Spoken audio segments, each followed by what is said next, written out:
Salut les amis du Ciné Club, nouvelle vidéo, une petite vidéo off que je vous propose aujourd'hui. C'est vrai que ça n'arrive pas souvent sur la chaîne, on en a quand même quelques-unes.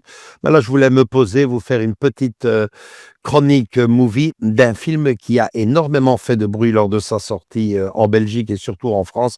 Il s'agit du film L'amour ouf. Alors, L'amour ouf, me direz-vous, Joachim, est-ce que c'est si ouf que ça? Ben écoutez, si je suis honnête avec vous, je dois bien vous dire que ce film m'a pour le moins surpris. Alors dans cette vidéo, je vais revenir bien sûr sur les points forts du film, il y en a un paquet, et aussi sur le gros point faible du film, en tout cas à mes yeux, à moi.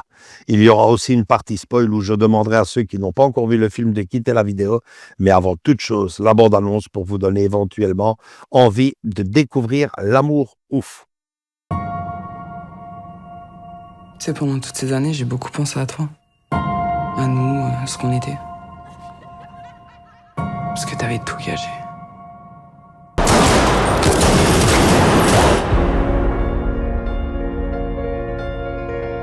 Qu'on était les mêmes, toi et moi. Mais j'ai pas compris qui t'étais, en fait. Tu bosses pour moi.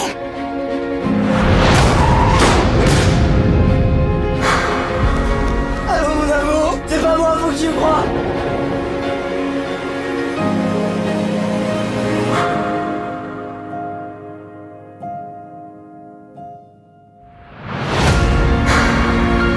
Je veux te voir, Jackie. Elle est mariée et elle est heureuse.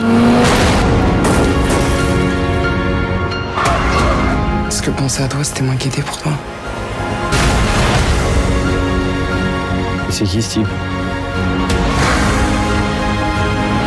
Tu as gâché toute ta vie comme ça. C'est pas ma vie, ça.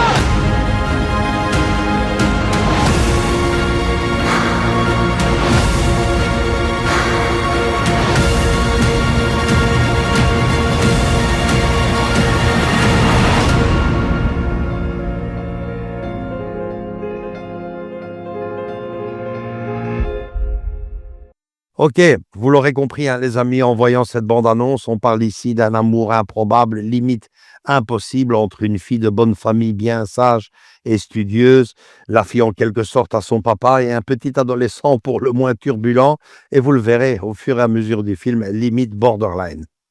Les points forts du film, je vous disais qu'il y en avait un paquet, en réalité, c'est plus gros que ça.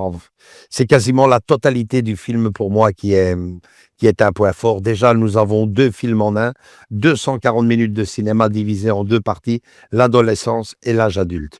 Gilles Lelouch, le réalisateur, ne se contente pas d'une vision rapide sur l'adolescence de ses personnages, avec un petit flashback par-ci par-là. Non, non, il prend vraiment bien son temps et nous offre plus d'une heure sur l'adolescence de ces personnages et bien sûr sur les années 80.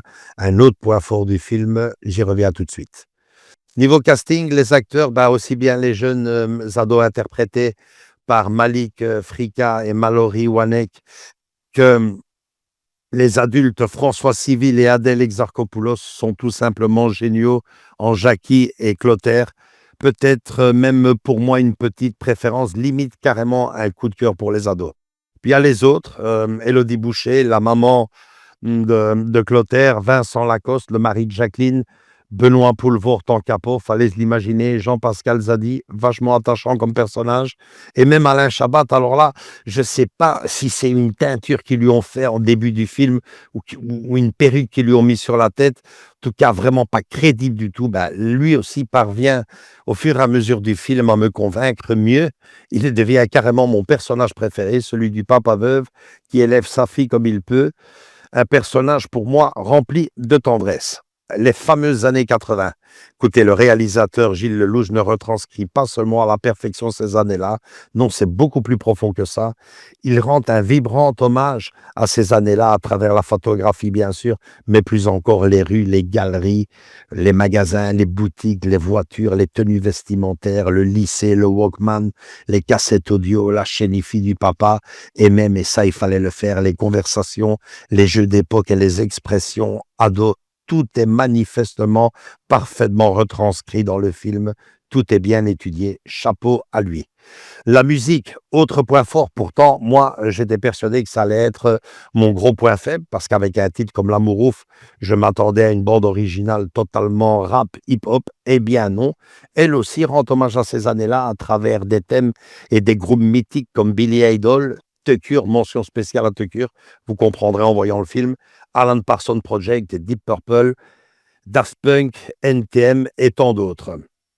Le réalisateur Gilles Lelouch rend carrément hommage au monde du cinéma d'antan, en tout cas mon cinéma à moi, celui d'un cinquantenaire avec des scènes qui nous rappellent tantôt des films comme Dirty Dancing, Flashdance, Outsiders en passant par Breakfast Club.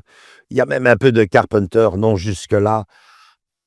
Que du plaisir. Et puis, bien sûr, comme dans toute bonne chose dans la vie, arrive la fin. Et c'est là qu'on en vient à la partie spoil.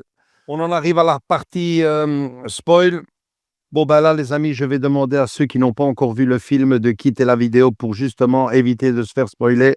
Mais je vous invite quand même d'ores et déjà, quoi que j'en dise en cette fin de vidéo, à voir ce film ou même pour les collectionneurs à l'avoir parce que il fait partie, pour moi, à coup sûr, des meilleurs films français de l'année 2024.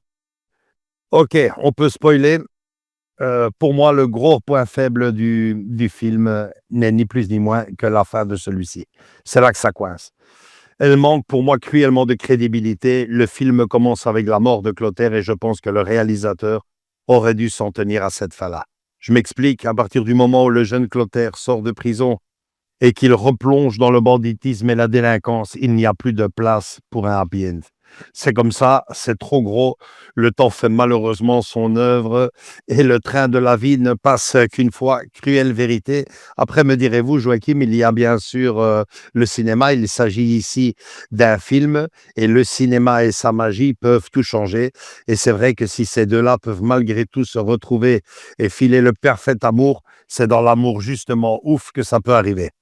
Voilà, happy end ou pas, pour moi, c'est un film que j'ai vraiment bien aimé, même si j'insiste, j'aurais préféré une autre fin, style pour rester dans le cinéma français, La haine ou 37-2 le matin. Je pense que ça aurait donné une autre image encore plus percutante du film et en faire plus tard un film culte, quoi qu'il en soit. Encore une bonne surprise du cinéma français et ça en fait déjà quelques-unes pour cette année 2024, comme dit l'autre, pourvu que ça dure en 2025.